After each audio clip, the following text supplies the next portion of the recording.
సిద్దిపేట జిల్లా హుస్నాబాద్ కోర్టు ఎదుట న్యాయవాదుల నిరసన తెలిపారు. సుప్రీంకోర్టు ప్రధాన న్యాయమూర్తి జస్టిస్ గవాయిపై సిద్దిపేట జిల్లా కోర్టుకు చెందిన ఇద్దరు న్యాయవాదులు సోషల్ మీడియాలో అనుచిత వ్యాఖ్యలు చేయడాన్ని తీవ్రంగా ఖండించారు. దేశ అత్యున్నత న్యాయస్థానంలోని గౌరవప్రదమైన స్థానంలో ఉన్న ప్రధాన న్యాయమూర్తిని సునకంతో పోల్చడం దారుణమన్నారు. వెంటనే ఆ న్యాయవాదులను సిద్దిపేట బార్ అసోసియేషన్తో పాటు న్యాయవాద సభ్యత్వాన్ని కూడా శాశ్వతంగా రద్దు చేయాలని డిమాండ్ చేశారు.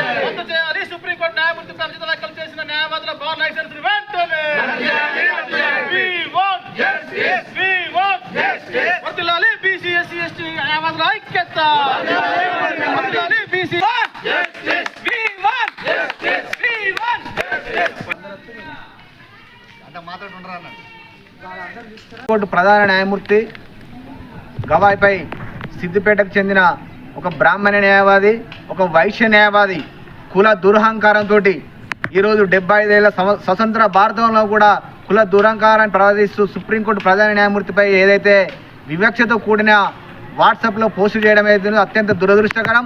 ఈరోజు వారి యొక్క ప్రవర్తన కూడా పశువుల కంటే అత్యంత దారుణంగా ఉన్నది. ఆ న్యాయవాదులను పశువులను కాదు కదా, పశువుల కంటే అధ్వానమైన భాషతోటి వల్ల మేము పోల్చగలం. కానీ మాకు విజ్ఞత ఉన్నది కాబట్టి మేము ఆ వ్యాఖ్యలు మేము చేయదలుచుకోలేదు. ముఖ్యంగా ఏంటంటే ఇవాళ సభ్య సమాజం తలదించుకునే విధంగా ఏ టెక్నాలజీ యుగంలో కూడా ఇలా కుల దురహంకారాన్ని ప్రదర్శిస్తూ ఒక సమాజాన్ని వెనక్కి నెట్టే ప్రయత్నం చేస్తున్నటువంటి ఏదైతే వైశ్య తర్వాత బ్రాహ్మణ న్యాయవాదులు అవుతున్నారో బార్ కౌన్సిల్ స్పందించి కోర్టు ధిక్కారం కింద వారిని శాశ్వత లైసెన్స్ రద్దు చేయాలని నేను బార్ కౌన్సిల్ చైర్మన్ గారిని వేడుకుంటున్నాను.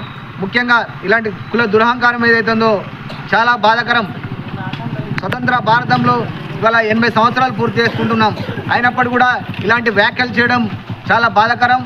ఈ యొక్క మేము ఎస్సీ ఎస్టీ బీసీ న్యాయవాదుల పక్షాన్ని యొక్క వ్యాఖ్యలను తీవ్రంగా ఖండిస్తూ ఇవాళ ఒక దళిత వ్యక్తి సుప్రీంకోర్టు ప్రధాన న్యాయమూర్తి అయితే జీర్ణించుకోలేనటువంటి వ్యవస్థలో మనం ఉన్నామంటే ఇది చాలా దౌర్భాగ్యం. అలాంటి వ్యాఖ్యలు వేస్తున్నా మేము తీవ్రంగా ఖండిస్తున్నాం. వారి యొక్క లైసెన్సులు క్యాన్సిల్ చేసేంత వరకు కూడా మా పోరాటం ఉంటుందని మేము హెచ్చరిస్తున్నాం.